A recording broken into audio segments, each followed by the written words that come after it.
Ready?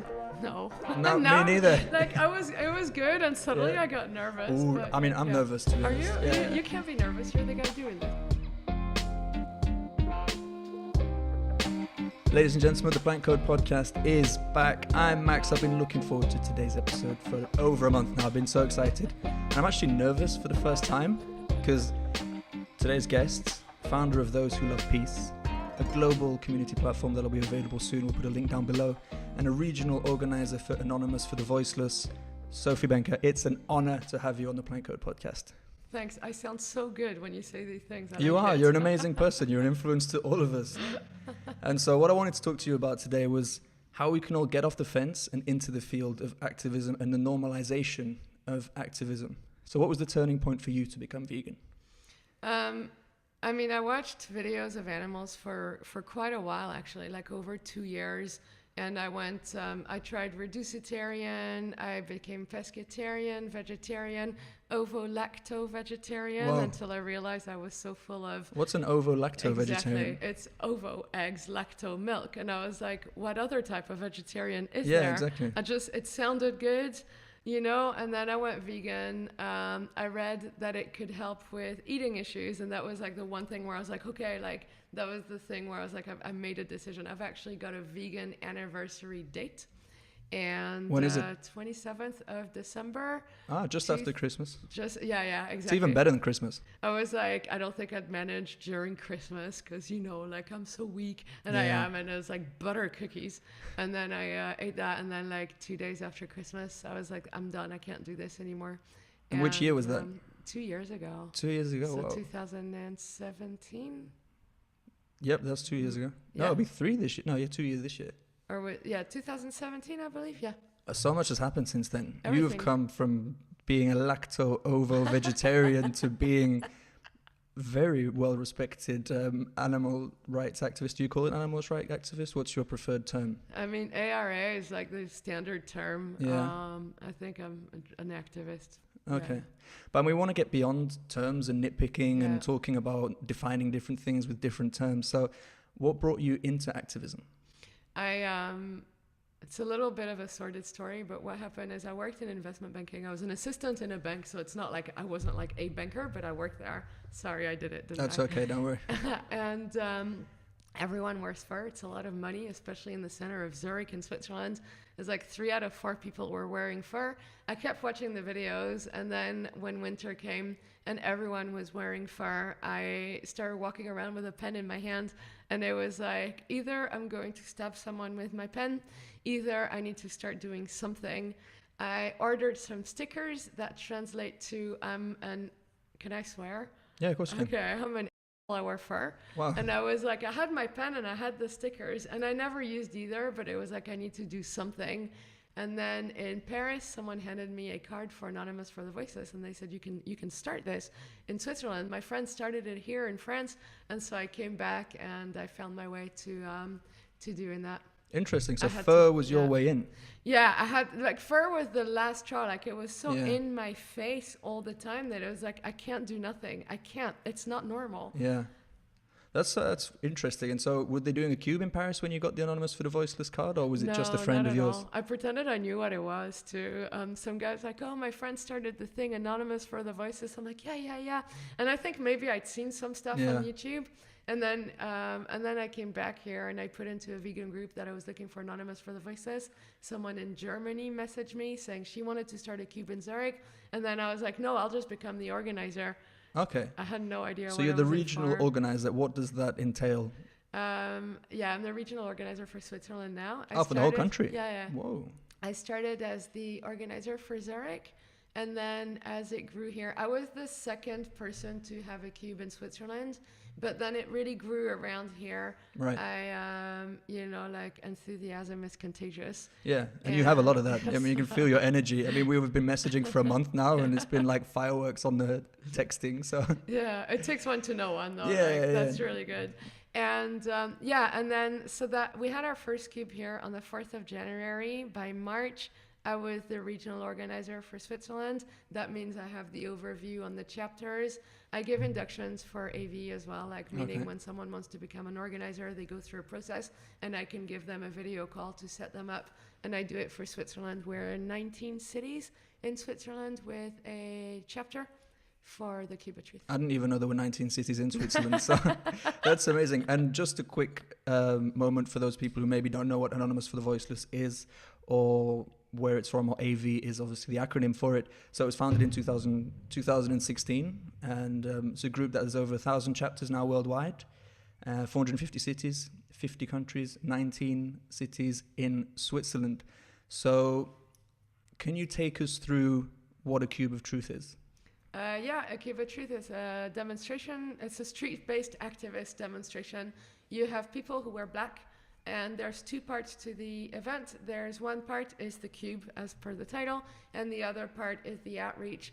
The first part, people wear black. They stand shoulder to shoulder in a cube, and they wear masks, the Guy Fawkes masks from V for Vendetta. Yeah. That's commonly used by Anonymous. It's super eye-catching. And they hold laptops. The laptops show footage of standard animal agricultural practices. We try to get footage that's local to wherever we are in the world. Okay. And the other people wear truth signs, like signs that say truth on it in whatever language. We have them in 2 languages here for the German part of Switzerland. And that the cube is here to catch the eyes of people. And then people walk by and then they stop, they watch the videos. When they watch the video for a short time, we have a team of people doing outreach. Those are people who have been vegan and who know facts. They go up to them and outreach them using the Socratic method, meaning that they ask open-ended questions to people. Have you ever seen this type of footage before? How does it make you feel? And open the dialogue as to, like the ethics of what they're being shown on the screen. So you have a training in place for people who want to be involved, or can anyone be involved? Anyone can be involved. You don't have to be vegan yet to take part to one demo. So if you're not vegan, you can be in the cube, but you can't speak to people. Okay. Because Anonymous for the Voiceless has an abolitionist stance on animal exploitation. Right.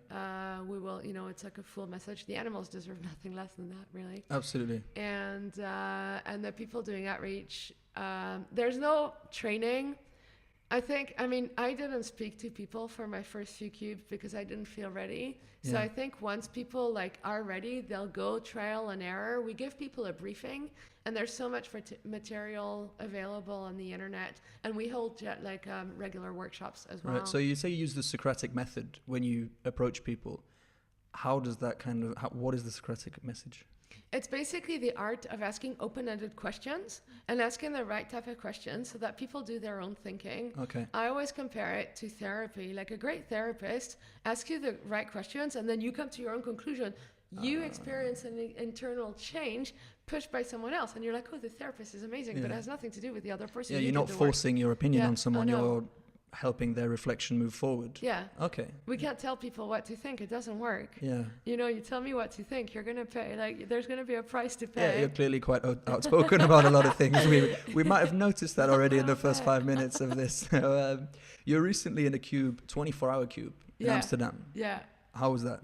It was good. I didn't do the 24 hours this year. You could have asked me last year when I did the 24 hours in Berlin. Okay. I slept 4 hours this year because I needed to because of events coming after the cube. But it was really good. These events are really important, mostly because of the publicity they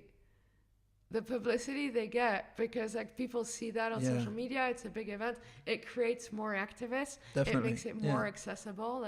These campaigns are great. Yeah, I wouldn't hold it against you for sleeping 4 hours, to be honest. You got to be compassionate a little bit towards yourself as well, and you got to get a little bit of rest. But there were so many people there. How many of you were actually in Amsterdam? I think maybe in the end 600 or something like that. From all over Europe, worldwide? Yeah. And I saw the founders were there as well. Yeah. So did they give you any workshops before? There were any talks before? Do you guys create a community between yourselves, or how does it go? Yeah, they had a workshop the night before. Okay. Sadly, I didn't make it this year. I went last year. And then outreach workshop, AV workshop, people can ask a lot of questions. But Paul and Asal are the founders, Paul Bashir and Asal Alamdari. They're the founders of Anonymous for the Voiceless. And they touch base quite often with the community. Okay. We have an organizer group, secret group, and they regularly do lives in there. So it's not like they're out of reach people, you know, who suddenly came out of nowhere to be. Were they expecting AV to grow so quickly? Or? I don't know. And it's incredible. Like when you see the growth that they've had in 3 years. 3 years now. My numbers aren't very good. Math's never been my strong point. But why do you think? I mean, you say 600, and the vegan population, we say, is growing, and people do want to get involved all the time. People they say, I want to do more, I want to help, but I don't know how. So why do you think people are so reluctant to make that step, get off the fence and get involved? I can answer this really well. I think that activists seem inaccessible to the general masses.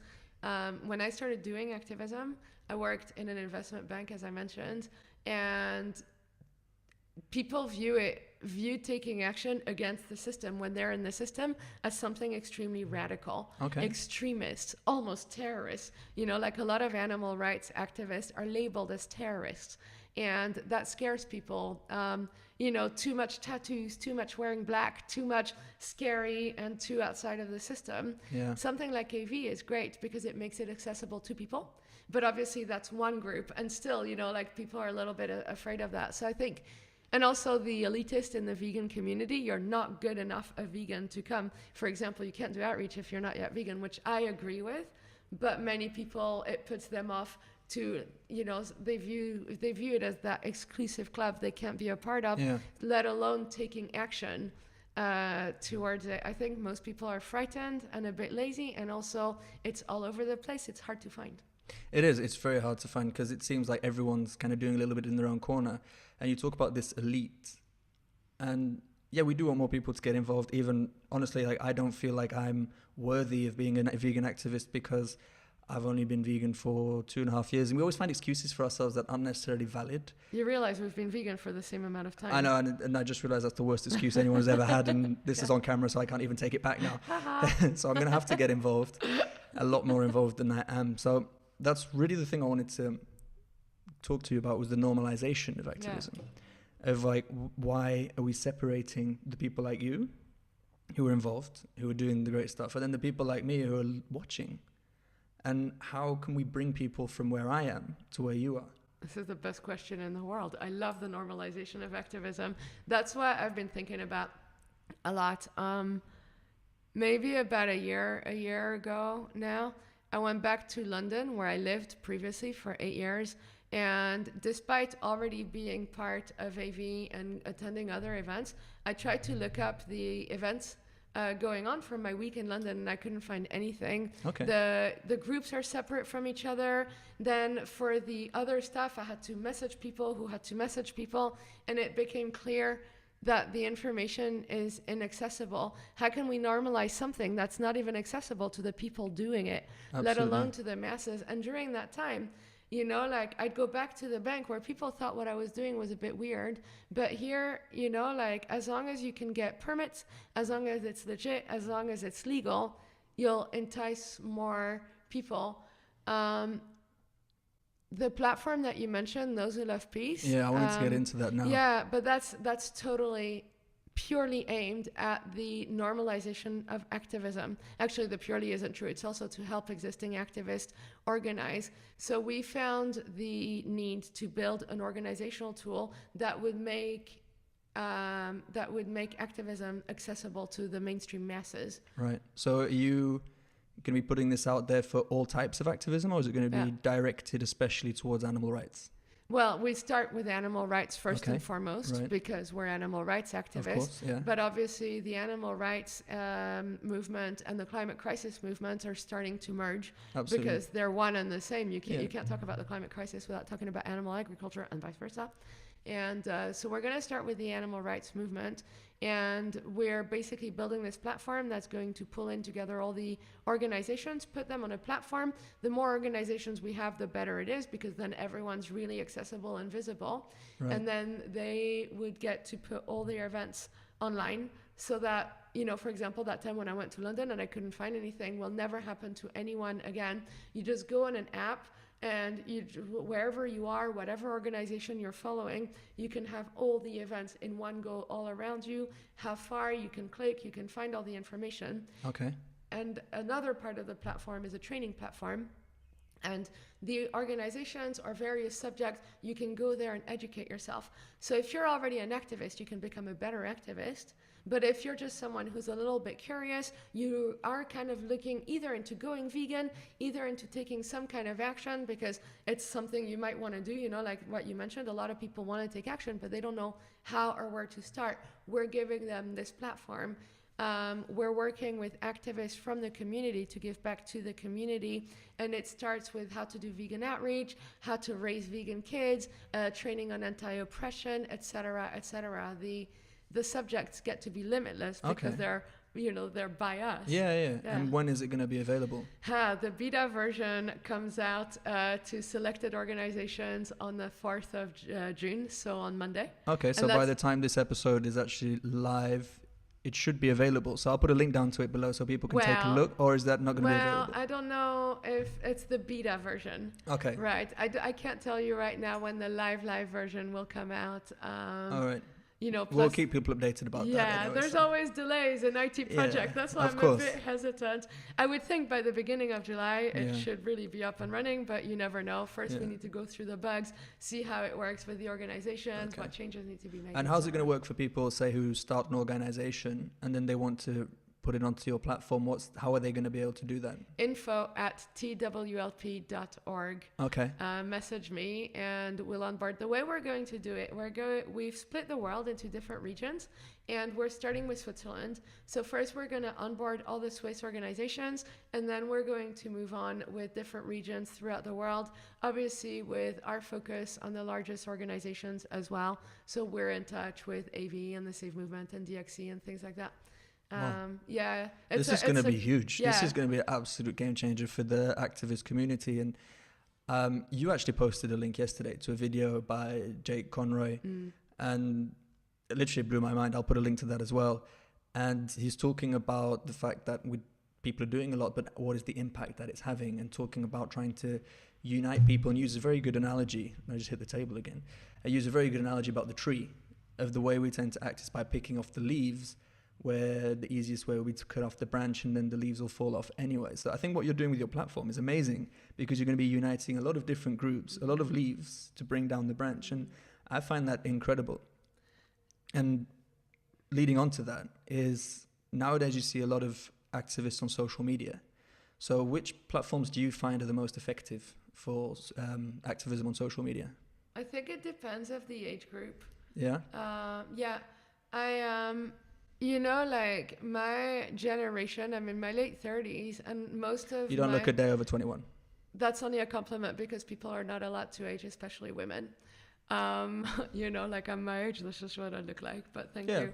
And basically, like my generation is more of a Facebook-oriented generation, so I get more shares and things like that on Facebook. I've learned how to use more Instagram in the last year.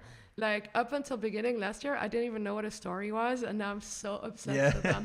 Oh my God, like I've learned, like everyone hates my boomerang. I get so much shit for them. Oh really? Like my boomerang, I go work, and I love them. I don't care what people say. And but that I see with people more in their 20s are a lot more Instagram oriented. Definitely. And then I hear about Snapchat. I downloaded it a few years ago, and that's when I realized that I was well middle-aged. I'm like, I can't deal with it. And I've just discovered another one called TikTok. I've heard of that. But that's even younger. Yeah, that's like the tweens, right? They literally, I was looking at it, and I was like, how can I use this for activism? I was like, I kind of feel bad looking at this. These people are like really young, But, like that's the thing. Each platform, because I know some people, like I heard of someone on, what's it called? TikTok. TikTok, yeah. I heard of someone on TikTok who had like an insane amount of followers. And I mean, imagine that person suddenly switches to gentle vegan outreach, right? This is going to be one of the next trainings, how to speak about veganisms to children, and then put this, and then like imagine you put that on a platform like TikTok. So I think all platforms are valid. The only qualms that we have with social media is that they're designed to keep you on it and waste your time. Absolutely. That's why we're building an organizational tool, because we need to be efficient. People are capable of greatness. They need better organization. The hours we spend on our phones, looking at my screen time, and No. it is embarrassing. Like I was spending 6 hours on my phone a day. I'm like, what am I doing? I just got an iPhone that tells me my Yeah. screen time and how many times I pick it up as well. Yeah. I have a problem. I think we all have a problem. I mean, that's regardless of the generations now. I mean, I see Facebook. I mean, grandmas are on Facebook now. There's no age to it, and everyone's getting involved, which is great because we can share things that we couldn't necessarily share before when it was all through the mainstream media. Yeah. It's everyone has a voice and everyone has an opinion. Yeah. So that's a great way of doing it. But yeah, I mean, we need to focus more on substance rather than social media as well. So one thing I just want to mention about the numbers, like you kind of touched on the subject of creating more activists to take down the trees. And I think it's worth noting that previously in any social justice movement, it's been proven that we need to reach a percentage of the population that's between 3 and 4% that gets active into taking action in order to reach a tipping point. Okay. Right? So that's what we aim to do with the normalization of activism, because right now it's less than that of the population of, like the percentage of the population that's vegan, and even less than that of the vegans that are active. Right. So that's what we want to do. We want to create that mass in order to achieve real systemic change. What do you think the percentage of vegans who are active is? I forgot. I think it's like 0.3% or Really? Something. I mean, do not. Anyone listening, do not quote me on this number. Well, I think the only thing anyone should possibly take from that number is like, it's not enough. We all have to get involved. Yeah. Like we all have to do more than what we're doing. Yeah, of course. And that's obviously with your platform, it's going to be a lot easier and a lot more accessible. You're literally putting it on a very vegan plate for people. So that's also, are you part of any other movements outside of the animal rights? Oh, I thought you meant organizations, not movements. Not really. I've been to the climate crisis marches and meetings a few times. I'm fangirling so hard over Extinction Rebellion. Oh, yeah. And in fact, this Sunday is our first joint event here in Zurich. Really? Yeah. So I'm super excited. Yeah. Again, the two movements, are merging, and I love their approach. I think they're amazing. And but not that much. I mean, I'm outspoken feminist, but I don't go to like feminist. Yeah, I mean, I've noticed that. I've realized some of the stuff that I say, even though I would love to call myself a feminist, I realize even some of the stuff that I say, like you've obviously mentioned it, is not particularly fair towards women or feminists, but that's fine. I accept that. But the thing is, it's not. I think it's not. You can call yourself a feminist, and you're allowed to make mistakes. Yeah, of course. It's like you can be a vegan and make mistakes as well. Yeah. I mean, it's all a learning curve. That's true. I think we do need to break through that perfection thing that we did touch on earlier, and we do kind of. I think if we all aim for the stars to land on the moon, and I think I mention this way too often, and people are going to start think that's all this guy knows how to say is aim for the stars to land on the moon. But I think it's very valid. Phrase. Yeah, I like it. It's worse. It's better than what I said earlier, which was like awkward silences and God knows what. So at least, but yeah. All right, so it's all very good with my philosophical catchphrases of aiming for the stars to land on the moon. I think I've said that 4 times now. I'm never going to say it again until the next episode of this podcast. But I think it's also important to remember why we're doing it and what we're trying to do. So do you want to just remind us one more time why we're here and what we're talking about? The normalization of activism and why we take action. I'm going to give you a figure. Just over 76 million animals were killed in Switzerland last year. Right, Switzerland's a small country of 8 million people, and that number, just over 76 million, has more than doubled in the last 15 years of the country. Wow, and has the population doubled? No, that would be silly. The population of chicken has doubled and gotten more slaughtered, but not the people. I mean, the population's on the rise, but... So people are consuming more? No, that's debatable, actually. More is getting...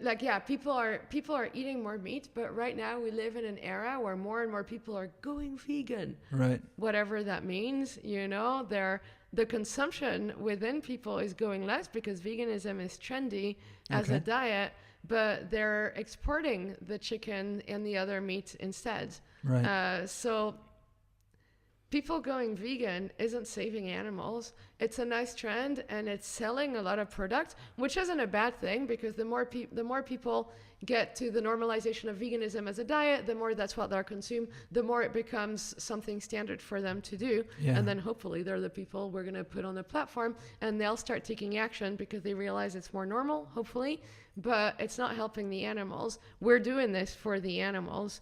You mentioned earlier, like, the complete abolition of animal torture, of killing animals completely. We need to end it. We need to end the torture, and that's what you're fighting for. I mean, you do vigils that you were talking to me about earlier. So what does that entail? A vigil is when people go outside a slaughterhouse, and it can take a few shapes and forms, but the most standard one is activists stop trucks that are full of animals and ask the truck driver whether they can go and film the animals, say goodbye to the animals for 3 minutes. It's a love-based movement, so there's no hate for the drivers, there's no hate for the workers. You know, it's like the leaves and the trees. You don't hate the leaves, you hate the trees. Right. Hate the system, not those people. And then you connect with the animals before they get driven to their death. Here in Zurich, we used to be able to stop the trucks, and now we can't. So we watch the animals get delivered, and we see them get beaten. We hear their cries. We smell them. It's very graphic stuff. It's awful. It's really hard. And we do it for them. I mean, it's horrible. It's the most helpless thing not to be able to do anything there and then. Yeah, and like you mentioned, that's institutionalized. Yeah. That's legal. And if you try to stop that, you're an outlaw. Yeah. You're a criminal, you're a terrorist, and you realize the society that we live in is an absolute mess. And back to the whole activist thing is that we're fighting between each other of who's the best activist. When you've got millions of animals out there that are dying. Billions, 70 billion I think it was. And I don't think that's even counting fish, because you can't count the fish individually. You have just count them by weight. Yeah, and the bycatch as well, that's added onto that. I mean... And I don't think that computes animal testing, which has been on the rise, something crazy as well. Really? Yeah, it's endless. Because I feel like everyone you talk to is against animal testing. Mm-hmm. No one's going to agree that that's necessary or that's right. Depending on who you speak to. Really? Yeah, I've met them. But mostly the What's their opinion on that? Science. Okay, that's necessary to protect humans. We have to save human lives, and so if it takes testing on animals, then we do it. However, the animal testing is inconclusive, and then it has to be tested on humans to some degree. So, I mean, we could just very much. So even when they test on animals, they then test on humans anyway? Yeah, like the tests on the animals aren't enough. And also, I learned it doesn't, the figures on animal testing don't include flies.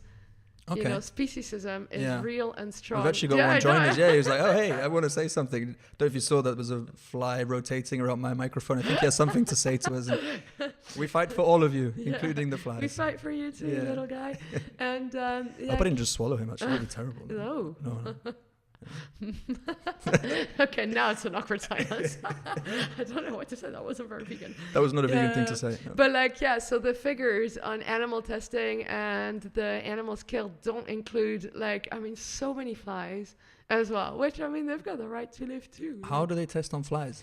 I'm not sure exactly. I met someone recently who does animal testing on flies. And he was telling me that he does it for the relationship, a paternal type of relationship, like a psychology-based father and son thing. And honestly, I trailed off because on flies, but we were talking about the climate and veganism, so it was a bit of a weird conversation. Yeah. But that's interesting, because if they're testing the paternal relationship between a fly and its son, then we should respect that relationship, shouldn't we? I mean, yes. So we shouldn't be testing on flies? Yes. Which is clearly we're fighting for all the animals. Yes. But it's speciesism. Yeah. People don't really care about flies. Yeah. I mean, I always get into that debate with people who are like, I'm vegan, but I eat fish. Yeah. Because people don't relate to fish the same way they'll relate maybe to a mammal. Whereas fish, it's been proven they do have feelings, they do connect with each other, they do create bonds, and I suppose you must get that during your cubes. People must mention these things to you. All the time. What's the most common kind of answer you get when you approach people and you start, have you seen this footage? And then what usually blocks them the most? We have to eat meat. Really? Is one thing I hear all the time. People still believe that? Yeah. Okay. I mean, and then, I go like, do we have to? And then people get confused. No, I don't know if they believe it, but it's the most standard thing people answer first, and I'm like, what do you think about this? And they're like, well, but I think it's because they're looking at these, gruesome graphic images and they need to say something. Yeah. And I don't think they really believe it, because obviously it's you don't have to, but it's the first thing they'll say. Yeah, and I find people say, oh, I know horrible stuff happens in the US, or they'll blame it on other countries. But like you said, the footage you're showing is often local. Yeah. It's from the country that they're in, Yeah. from the meat that they're actually consuming. Yeah. Which is, I mean, I believe is a powerful thing that Anonymous with Voiceless is doing, is making it local, making it relatable.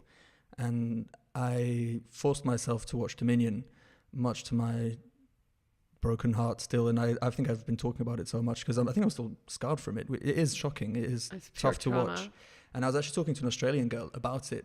And she was talking about the fact that these practices are happening in the US, are happening in different parts of the world. And I was like, Dominion everything happens in Australia. It's literally in your backyard. You can't deny it, you know.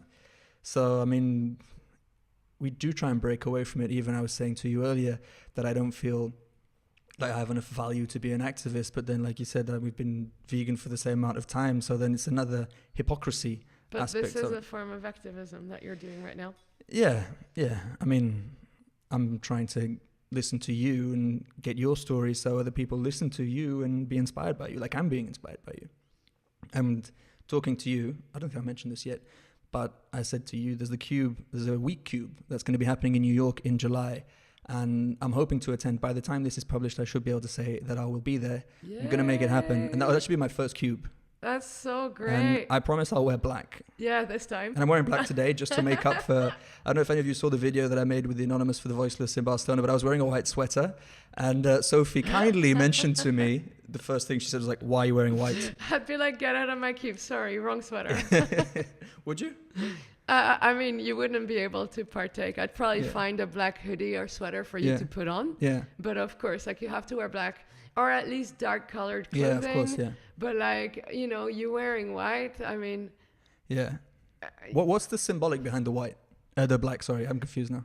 I mean, first of all, when everyone is dressed the same and looks the same, it makes us look more professional. Absolutely. We're going to get taken as seriously as our professionalism. Yeah. Right? So it's like what we wear. It's kind of like our uniform. Yeah, it gives us more cohesion. But obviously, like, I don't know if I'd turn you away. I'd find something for you to do. Yeah. Like, I'd probably put you, like, at the table and you can help people. But, like, of course, yeah. I mean, I won't make that mistake ever again, thanks to you. I don't know if I swore in my message, but I'm not sorry. No, you shouldn't be sorry. You shouldn't be sorry. I mean, it's important that we do things right as well. Yeah. So, and we learn from our mistakes, I mean, not perfect, I suppose. We're working towards it. Yeah. Slowly. So, if you had a few tips for people who are maybe this weekend or some people who are going to their first cube, maybe. Yeah, hopefully. Maybe, I hope so. I mean, every week. Is it every weekend? Yeah, Saturday is usually cube day. Okay. And now that we've grown in Switzerland, I think this Saturday there's 4 different cubes in the country. Right. Yeah. And that's something that happens more and more often. Okay. So like at the cubes in Zurich, I used to get between 60 and 80 people attending the cubes. And now I don't get that. Like I get maybe between 10 and 20. But that's because, and at first I was like, oh no, like what am I doing wrong? But then I realized it's because they're all going to different cubes in their communities. So it's not like there's less people active. They're just more, and that's the perfect thing. That's how it's more outreach, isn't it? It's more spread out message. Yeah, no, but I was like, it's my cube. I'm the biggest. And suddenly I'm not. I'm like, oh. But for the people, like, we still get new people that come in, and for their first, like, you what would their tips be? I mean, I'm sure there's someone listening to this who's like, oh, Anonymous for the Voiceless, never heard of it, sounds great, love to get involved. Maybe it's Monday, Saturday, maybe there's a cube in your city. I'll put the link to the website down below. They're going to click on that. They're going to get involved. What can you say to them for their first cube? Wear black. Yeah, okay. Okay, we've established that. Yeah. Don't be as stupid as me. Wear black. Great first step. Yeah. And if you can find the Facebook event, if you can bring a fully charged laptop or tablet and download the videos, the link is provided to the region's Google Drive folder. You can pre-download the video and VLC media players. All the links are in the event.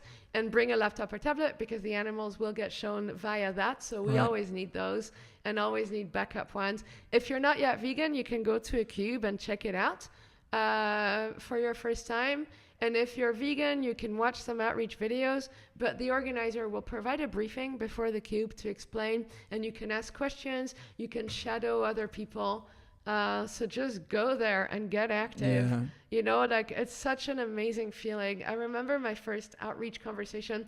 I made all the mistakes. Like, you know, now I've been doing outreach for just over a year. And at the beginning, I was not a good outreacher. I was full of fear. I didn't really know. And I was so angry. Like, and then, you know, but just that first conversation that went well and people were interested and I could see it had an impact and they were seeing the animals connecting to what's happening on the screen and started questioning their own choices. And we had a nice conversation. It was like I knew I had to keep doing this. And the best advice that I've ever gotten when I was really nervous, I'm like, I don't want to speak to people. I'm so scared. And another person was like, you know, I'm really nervous too. But I found my voice because I realized it's not about me. It's just, this isn't for me. And I go to Vigils. I'm very close to animal suffering. I go to farms. You know, I also go to sanctuaries to see the other side, how it can be. And every time that I see, every new video that I see, every time I see an animal, I'm like, I'm fighting for them. So if I'm having a bad day, I'm going to put my, you know, professional thing on for the few hours of the Cube of Truth and just make sure that I'm what the animals have. Yeah. So are you. That's we are what they have. That's really powerful because I think we all are going to say, oh, I'll get involved when I'm perfect, when I'm good at it, when I'm ready. But you're never going to be ready for these things. And like you say, you just need to get out there, get involved, have that first conversation. And I imagine you, probably your first conversation, you're quite emotional. You were getting... It's so bad. Yeah. Do you remember the person? No. I think I kind of went up to them like really seedy, you know, like, hey, like, you know, like, would you like some Coke? Would you like some veganism? You know, and like people just kind of went away because obviously I was so uncomfortable. It was uncomfortable. And then I got a bit good and then I got arrogant and preachy. Once I lost my temper. To my credit, the woman was telling me, I remember, she was telling me that she is pretty much all vegan, apart from she only buys cheese from a local farm where nothing bad happens. The babies are taken away, the animals never die, and the extra milk comes from a special secret massaging technique of the udder to get extra milk. And that's when I lost it. I was like, well, that's not true. That is living in La La Land. Like that is just complete oblivion to what's going on in the real life. I mean, there are all these marketing techniques of free range, of local happy animals and things like that. But it's not the reality, is it? No, and it's especially important in Switzerland. What I wanted to mention before with the local footage, you know, you mentioned Dominion in Australia. That's one thing. In Switzerland, we have some of the tightest animal welfare laws in the world. So everyone is convinced that it's different here. I came back to Switzerland 5.5 years ago, and I was pretty much almost full vegetarian. And when I came back here, I started eating meat again because I was convinced that it was different here. It says on the pack, you have steaks for like 40 francs, which I don't know where you know, I'm not sure. Dubai might be about the same kind of prices, but it's expensive. And on the pack, it says that the animals are raised outside, and it's in a respectful manner. Some packs used to have that the babies aren't taken away from the mom. So I used to buy this and feel really good. You see cows outside, you know, you're like, oh, they're happy cows. And then these happy cows end up at the same slaughterhouse as the mass factory farming. But most people are convinced that there's no mass factory farming in Switzerland. Okay, but obviously there is. So much factory farming in Switzerland. There's a petition going around right now that is to ban factory farming in the country. Okay. Because it's quite a democratic country. So if you get enough signature, you can get it into parliament and get it to anything. Vote. Yeah, you can get. Well, I don't know. Don't quote me on the anything. Yeah. Well, no, I had some really strange ideas that came through my head. Then. But so many things. So many things. Yeah. And right now, the signatures are being collected so that it gets put to a vote next year, and it's Okay. Is there an online petition for that? You can only sign it if you're Swiss. Okay. And you have to. It's a physical signature that you have to send in as well, which makes the task extremely laborious. I think you have to get 120,000 signatures, something like that. And they're almost halfway done. We work with them as well. Yeah. It's Sentience Politics who's behind the initiative. Okay. And one thing I wanted to touch on, because quite a lot of people who actually watch this aren't actually vegan. I don't know if they're still watching this now, because obviously there's been a lot that's been said, but I hope you are. And if you are, that's great. But I wanted to touch on humane slaughter. Okay. And people justify eating meat by growing outside, whatever excuse, and then it's humanely killed. Yeah. Do you want to say something about that? How do you kill an animal who doesn't want to die? First of all, humane means to show compassion. Mm-hmm. An animal doesn't want to die. You don't show an animal compassion by killing the animal, right? I will not refer to animal as it's. They're they, he, she. So they don't want to die, and then you humanely plunge a knife in their throat to eat their body that you don't need to eat in the first place. But it's humane, so it's fine. I mean, how would you humanely kill a human? Yeah, that's always Right? interesting, isn't it? It's like, oh, my child died, but he was killed humanely, so that's fine. It's not fine. It's never fine to kill a child of any species.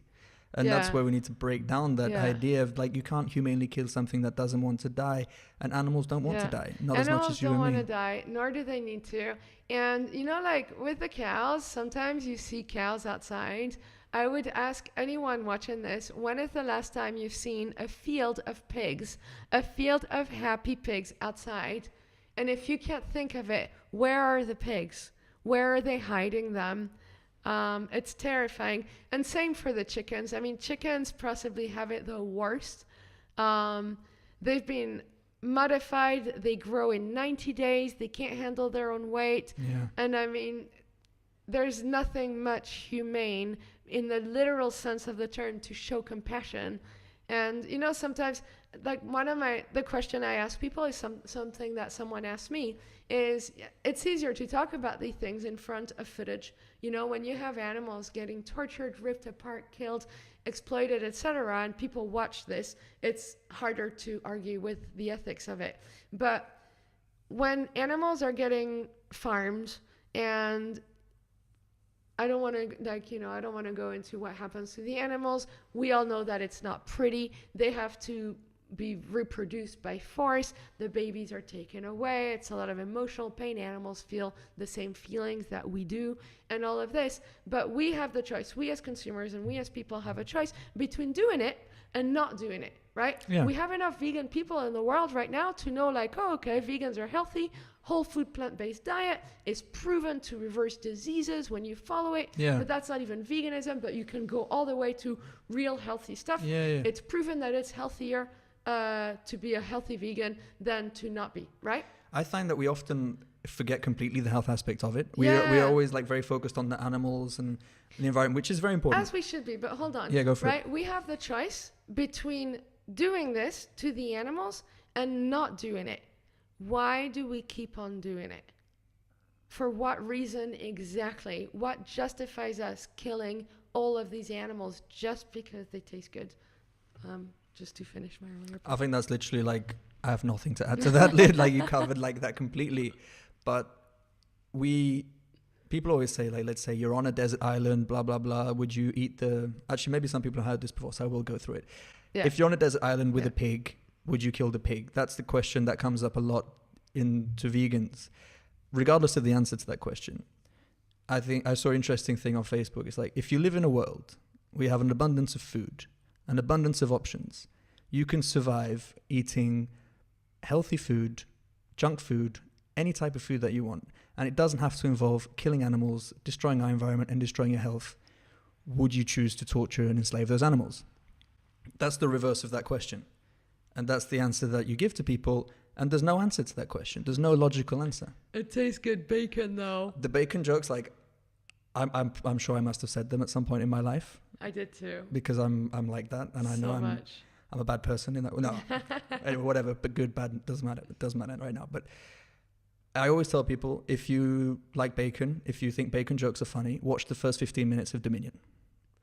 The first 15 minutes of Dominion about the pig farms, about when they cut off the tails, cut the teeth, and it's heartbreaking.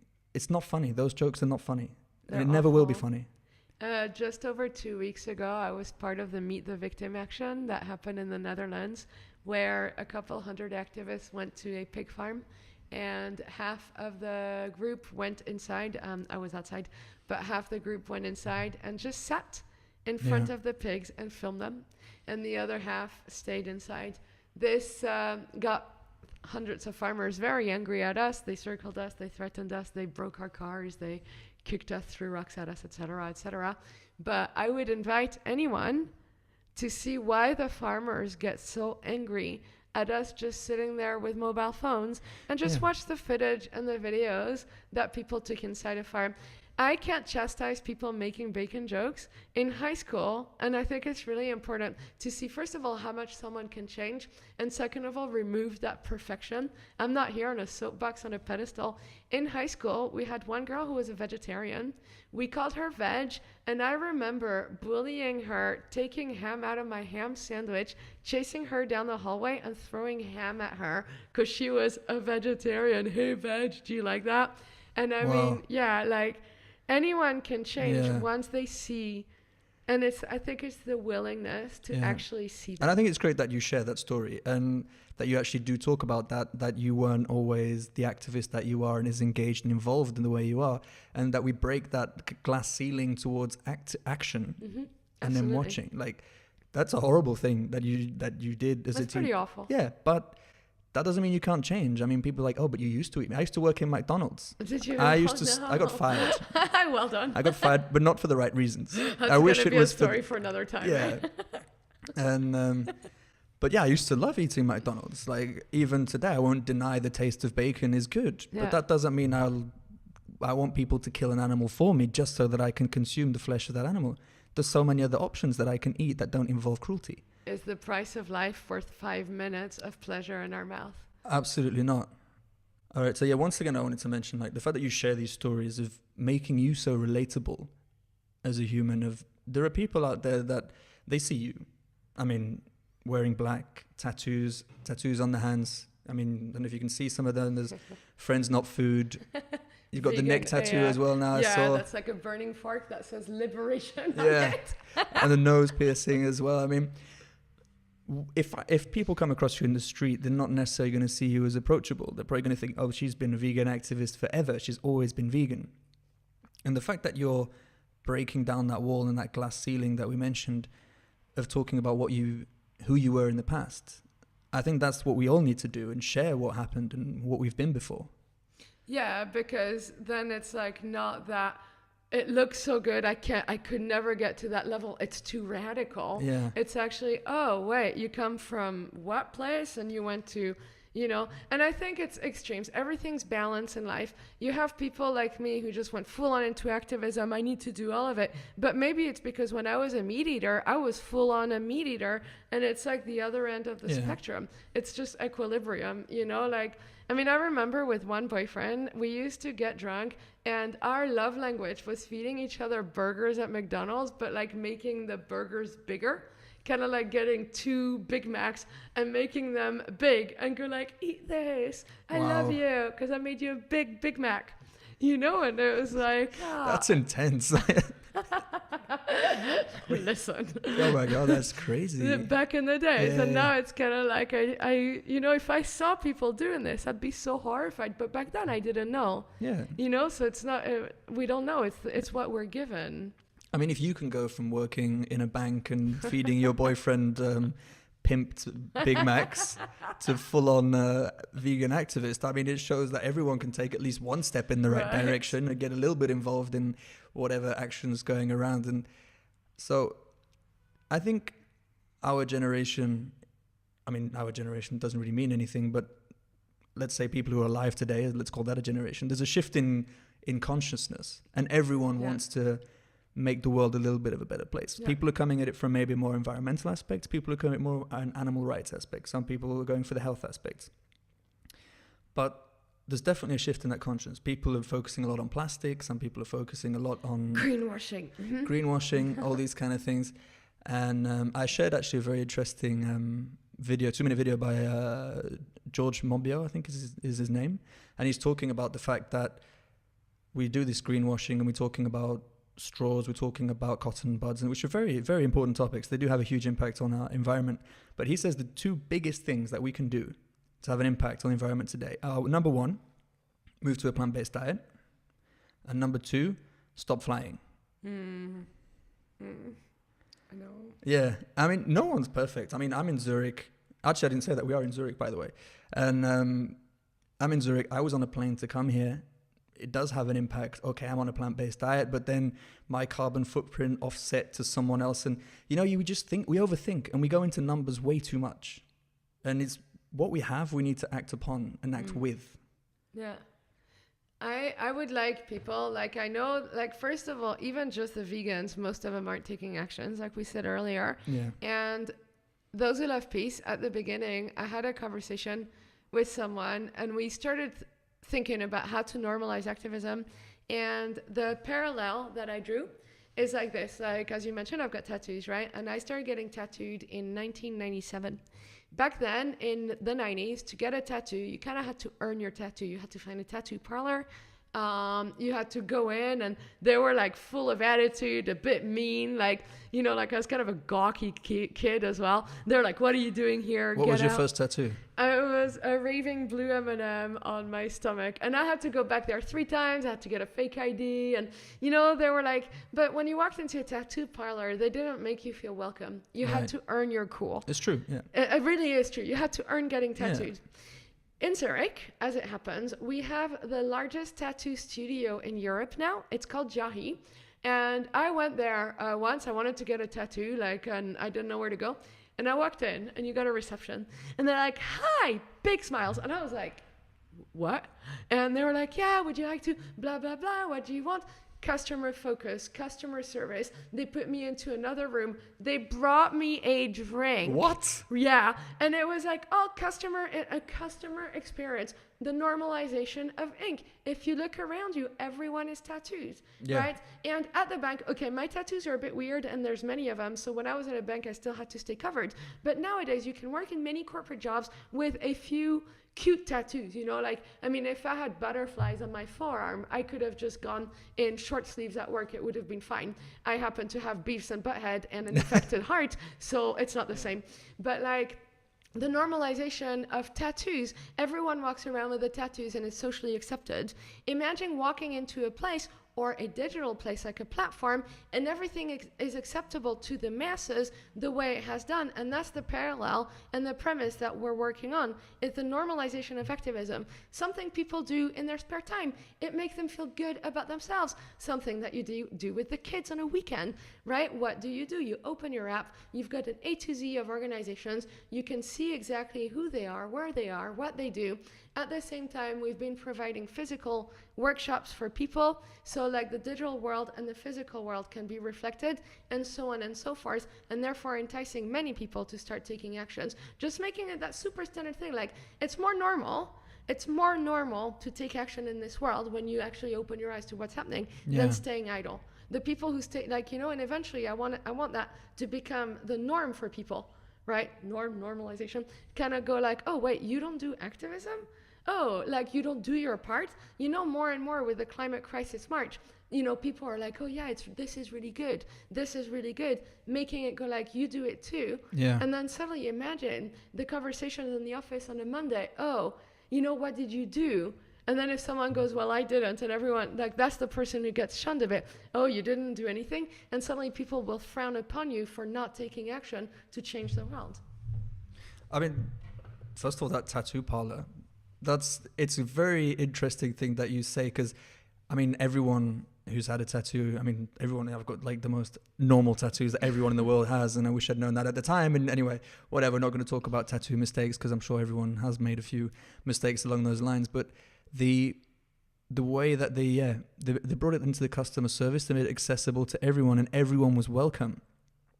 And I do think that is important, like you're saying, to make it accessible and to move away from that kind of, we are above other people, and like you talk about vegan people being better or being perfect and all this purity and almost kind of fascist mentality sometimes that it's compared to. When people say, oh, vegans are extreme, vegans are fascist, I never really understood that until watching the video that I mentioned earlier, and all of a sudden that makes a lot of sense. And I really think we do need to break away from that, as you have mentioned. And the platform that you're making, just remind us the name again. Those Who Love Peace. Those Who Love Peace. It's named after the quote from Martin Luther King that those who love peace must learn to organize as effectively as those who love war. Well, that's deep. Mm. I'd never heard that. I need to read more. Yeah, it's an organizational tool. That's why. Yeah. Okay. Yeah. Whoa. Everything you say is just like mind blowing, and it's so inspiring to like me. And I'm gonna go to that cube in New York now. Oh my God, I can't wait. I wish I could come. I've got a prior engagement, but I'll be stalking all your social media when you're there. 168 Hours of Truth, I think, is the last week of July in New York. It's 13th to... Oh, is it? 13th to 18th of July, I think. I could actually almost make it.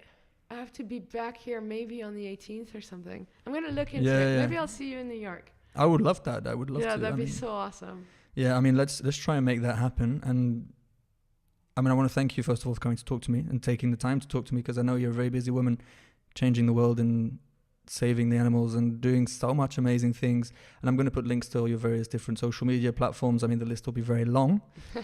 And I've enjoyed so much talking to you today. You've been a huge inspiration to me. And it doesn't have to be over. No, it is. It doesn't have to be over. What do you want to talk about? Let's keep it going. I need to sleep going. I'm sure people would love to listen to us forever. That's been my pleasure, No, on a lasting note, though, I'm going to talk more to my probably one single non-vegan listener that's still hanging on to the end to see. And if you're still listening now, you're going to be a vegan activist this weekend for sure. So if you could talk directly to that person, what would you say to them? Oh, that's a big question. You don't have to start all the way at the end. Just start with making some kind of change that's accessible to you now. And if even that's watching one documentary, there's a documentary called Earthlings that is very matter of fact and the tone of the documentary is very soft, although the images are not. It's better to know than not to know. Again, it's Earthlings, it's on YouTube, and it just very simply shows what happens to animals in various industries, be it food, agriculture, clothes, meaning leather, and cosmetics, and things like that. And, why not know? And then you can make a judgment call as to where you lie about the issue. Sophie, once again, thank you for joining me on this episode of the Plant Code podcast. It's been super inspiring, and I look forward to seeing you very soon. Have a great day, guys, and tune in next week for another episode of the Plant Code podcast. Bye-bye.